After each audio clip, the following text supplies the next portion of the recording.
안녕, 이재식 국어 친구들. 내 맘대로 현대시. 오늘은 8번째 시간입니다. 자, 이번 주부터 우리 파트 2를 시작하게 됐습니다. 드디어 우리가 파트 1을 지난주에 끝냈네요. 자, 파트 2는 총 7개의 작품으로 구성이 되어 있는데 여기 제목이 잘못 들어가 있어서 수정할게요. 자, 파트 2는 부정적 현실에 대한 극복 의지라고 하는 큰 주제로 7개의 작품이 구성되어 있어.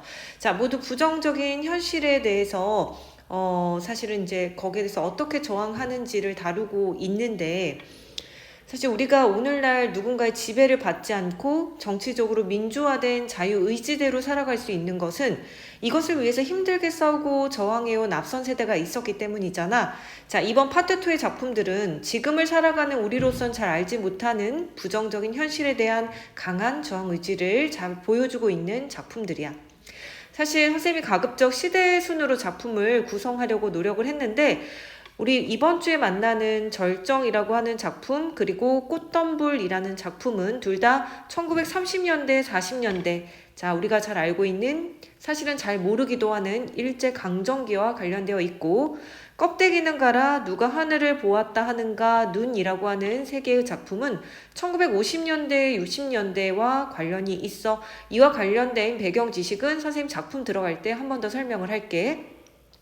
마지막으로 벼와 은행나무라고 하는 이 작품은 1980년대 군부 독재에 대한 저항과 관련이 있는 작품들이야.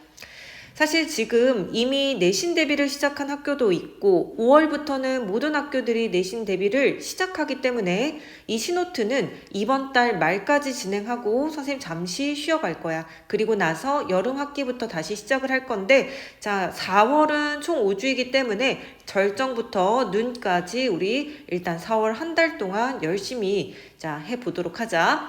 그러면 파트 2의 첫 번째 작품 264의 절정 살펴보도록 하자.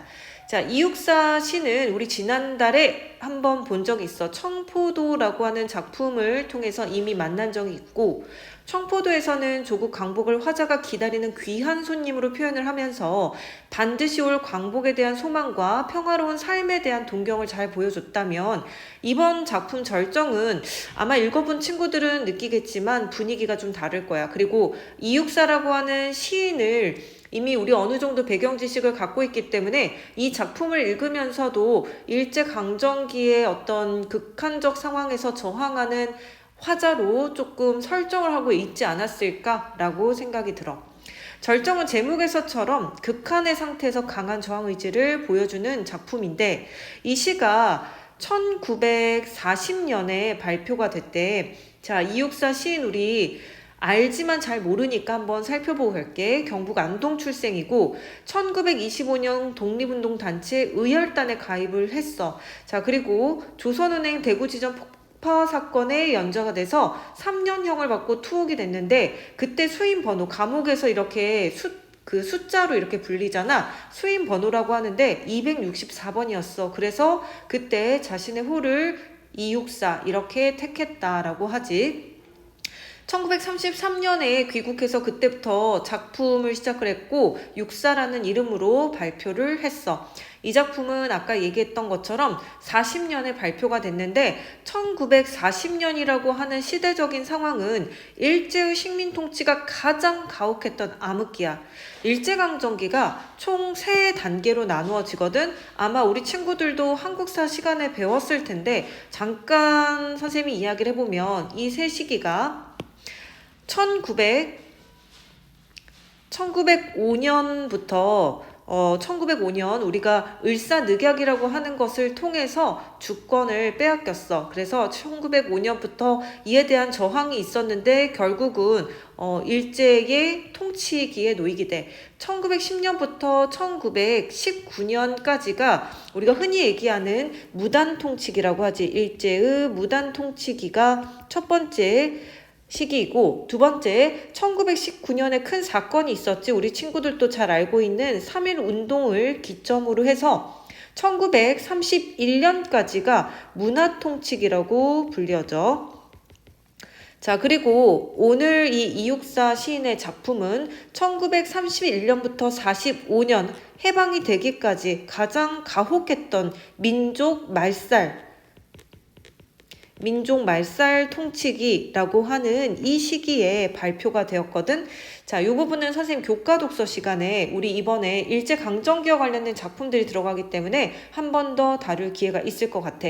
자, 어쨌든 이 민족 말살 통치 기간이라고 하는 것은 애초에 합법적인 민족 운동이 불가능했고 또 해외에서 이루어지는 독립운동도 간신히 그 명맥만 유지하고 있었어. 그래서 민족 말살이라는 극한적인 위기 상황이 이 시의 배경을 이루고 있는데 이 시에서 이육사는 그러한 극한적 위기 상황을 초극한다라고 하지. 우리가 초극이라는 것은 초월하여 극복한다라는 의미가 있는데 이러한 강렬한 의지를 보여주고 있는 작품이다라고 할 수 있어. 자, 그러면 작품을 한번 살펴보도록 할게. 자, 이 작품의 처음 부분을 보면은 북방이라는 단어가 나오거든. 북방이라고 하는 단어의 의미를 먼저 살펴보고 가야 될 것 같아.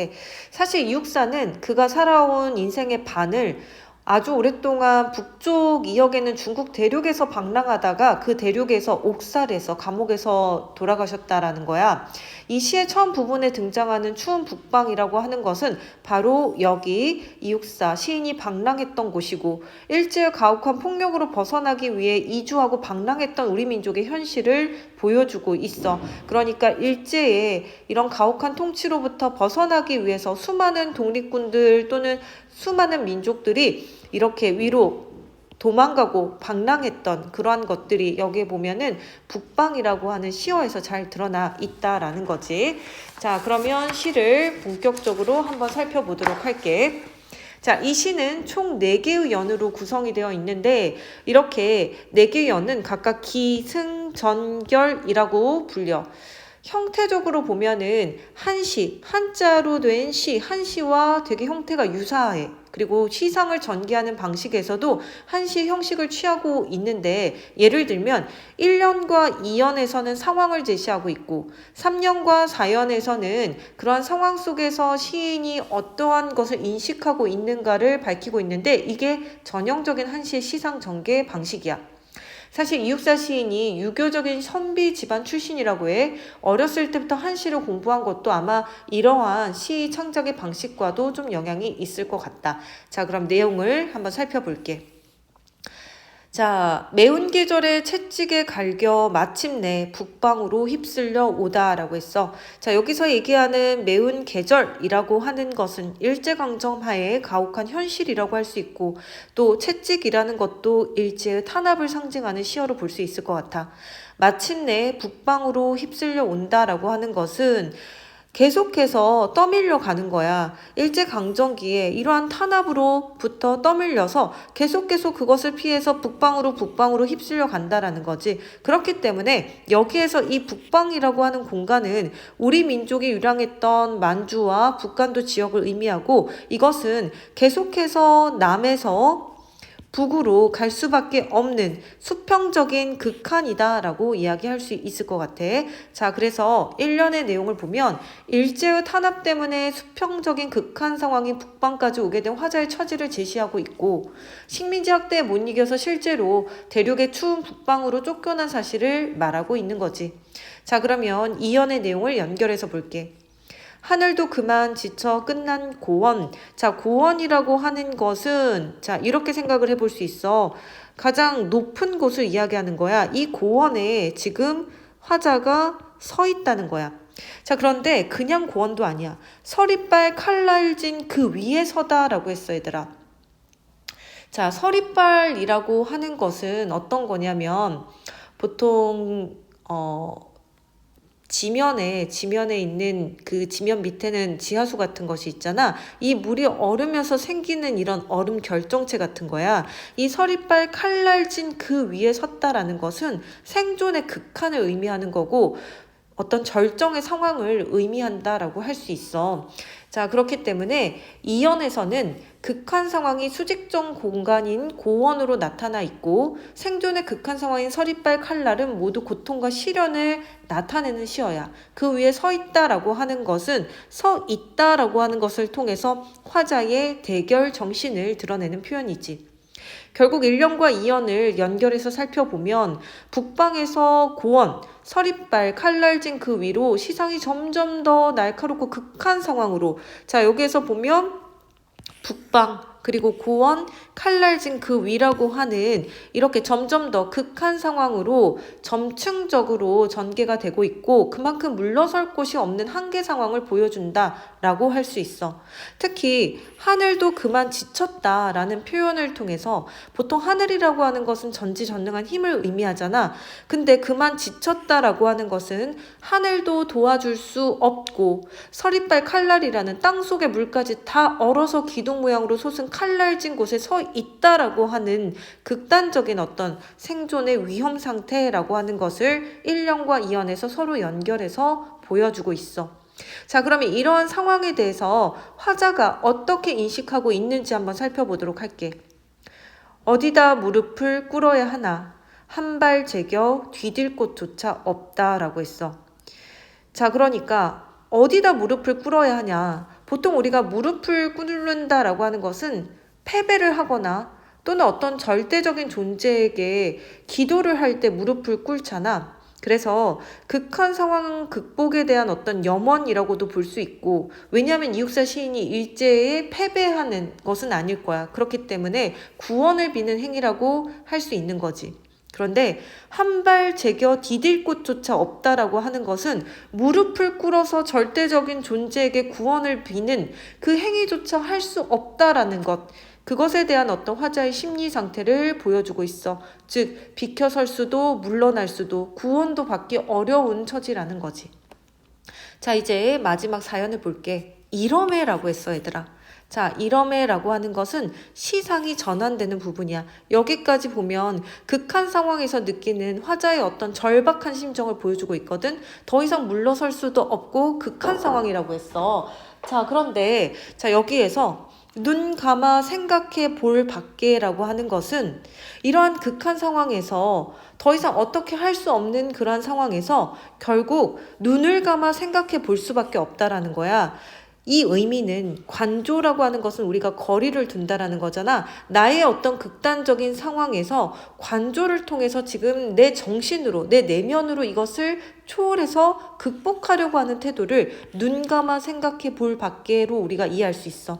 그래서 이렇게 눈 감아 생각해 보니 마지막 문장, 얘들아, 아마 이 시를 모르는 사람들도 이 마지막 문장은 다 한 번쯤은 봤을 거야. 특히 역설적 표현이라고 하는 것의 대표적인 표현이라고 할 수 있는데, 마지막 문장 볼게. 겨울은 강철로 된 무지개인가 보다. 무슨 말일까? 사연에서 눈을 감고 생각해 보니 확실한 것은 모든 고통과 괴로움을 자신의 의지로 견뎌낼 수밖에 없다는 사실이야. 이처럼 극단적인 상황에서 화자는 결국 이 모든 상황을 초월해서 받아들이기로 해. 하늘도 도와줄 수 없는, 즉 어떠한 외부 힘도 기댈 수 없는 한계 상황이기 때문에 결국 자기 의지로 견뎌낼 수밖에 없다는 거지. 자, 그래서 마지막에 겨울은 강철로 된 무지개라고 하는 이 표현에서 강철이라고 하는 건 뭐니, 얘들아? 되게 단단하고 차가운 광물이고, 무지개라고 하는 것은 되게 빛의 산란이야. 희망을 보통 상징하지. 이렇게 아주 상반되는 이 두 요소를 연결하고 있는 역설적인 표현. 모든 역설적인 표현에는 진실이 있다라고 했어. 그렇다면 진실이 무엇일까? 사실 이 표현을 두고는 여전히 국문과 교수들도 아주 다양한 의견을 제시하고 있고, 관련된 논문에서 제시된 서로 다른 해석만 10가지가 넘어. 그런데 우리가 이 시의 전체적인 흐름을 봤을 때 강철로 된 무지개라고 하는 것은 일제강점기라고 하는 이 겨울, 이러한 상황에서 이 겨울은 이러한 비극적인 현실, 극단적인 현실은 마치 강철과 같이 극복하기 어려운 단단한 그러한 속성을 가지고 있지만, 사실 그 안에는 무지개를 품고 있다라는 의미로 해석해보면 좋을 것 같아. 다시 이야기하면 강철로 뒤덮인 현실이 나의 눈을 가리고 있어. 그렇기 때문에 그럼 어떻게 해야 돼, 얘들아? 눈을 감고 보면 이 세계는 달라질 수도 있다라는 것이 바로 인간의 힘으로는 도저히 극복할 수 없었을 때 우리가 그것을 초월해서 극복하려는 의지다라고 할 수 있어. 그래서 겨울은 강철로 된 무지개인가 보다는 절망과 희망의 역설, 즉 비극적 삶에 대한 인식 그리고 그것에 대한 초월 의지다, 초극 의지다라고 할 수 있을 것 같아. 자, 마지막으로 여기 한번 다시 볼게. 겨울과 강철은 차갑고 금속성의 이미지를 가지고 있고 혹독한 시련의 시간이고, 무지개는 황홀한 이미지이고 희망이야. 이러한 어떤 역설적인 상황을 통해서 우리가 물리적으로는 이 현실을 극복할 수는 없지만 정신적으로 그것을 극복할 수 있다라고 하는 어떤 초월적 의지다라고 해석을 해봤어. 자, 그럼 이제 이 시의 내용들 한번 정리해 볼게.